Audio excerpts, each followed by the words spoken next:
So, what's up mga keepers? Good morning. Yan, may tanong sir kung anong pakain mo sa fry. Yan. Ito bossing yung pakain natin sa fry.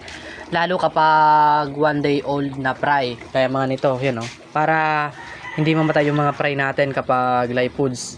Kasi kung ipipellet mo yan, is namamayat yung isda tapos namamatay. Kaya kailangan mo talagang i-live foods yan. Mas magandang i-live foods yung mga fry mo. Then sa dito naman kalaki, sa mga 3 weeks, nag-gel food tayo by Max Growth. Yan. Lagay natin sa yellow basket yung link ng Max Growth kung saan pwede maka-order. Yan, no? Weeks pa lang yan. Pero makita mo na yung mga isda natin lalaki na.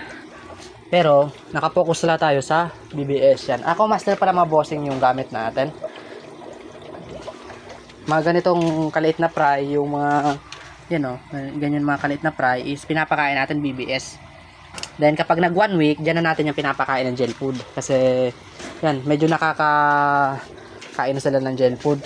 Kasi di sakto kung gel food lang pakain mo, lalo kung 1 day old na fry. Kaya yan, no. Kaya mas maganda talagang highly recommended ko sa inyo mga bossing. I-BBS nyo kahit anong brand. Pero itong gamit ko kasi Aquamaster. Yan. Lagay natin sa yellow basket yung link kung saan tayo nag-order ng Aquamaster. Yan. Mura lang to. Nasa 50 grams ata nito, 278 eh. Yan. Click nyo na lang, may mga grams naman dyan kung ilang gusto nyong grams. Kita nyo naman yung mga isda natin, oh. Lalaki agad, weeks pa lang yan dahil nakabomba tayo ng BBS. Kaya yan, isang bagsak muna.